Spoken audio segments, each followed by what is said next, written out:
সামাজিক যোগাযোগ মাধ্যম ফেসবুকে ফেক আইডি ব্যবহার করে মেয়ে কণ্ঠে কথা বলে কলেজ ছাত্রীদের সঙ্গে প্রতারণা ও ধারাবাহিক ধর্ষণের ঘটনার দায়ে রাজধানীর যাত্রাবাড়ি থেকে রাশেদুল ইসলাম রাব্বি নামে একজনকে গ্রেফতার করেছে পুলিশ। পুলিশ সূত্রে জানা যায়, গ্রেফতার রাব্বি ফেসবুকে ফেক আইডি ওপেন করে এবং মেয়ে কণ্ঠে কথা বলে একজন ছাত্রীর কাছ থেকে কৌশলে তার মোবাইলটি নিজের নিয়ন্ত্রণে নেয় এবং ওই ফোনে লগ ইন করা সোশ্যাল মিডিয়া অ্যাকাউন্ট ও সিম ব্যবহার করে নারী কণ্ঠে কথা বলে স্কুল ও কলেজের ছাত্রীদের টার্গেট করতে থাকে।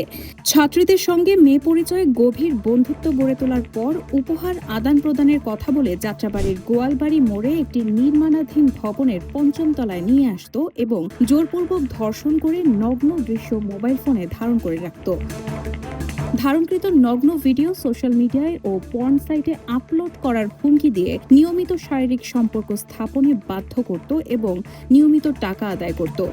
এভাবে ৫ জন ছাত্রীর সঙ্গে এমন কাজ করে অভিযুক্ত রাব্বি। তাকে ব্ল্যাকমেলিং করতেছিল পর্নোগ্রাফির অভিযোগের প্রেক্ষিতে, কিন্তু আমরা তাকে ধরার পরে একটার পর একটা টোটাল এ পর্যন্ত 10টা অভিযোগ পাইছি।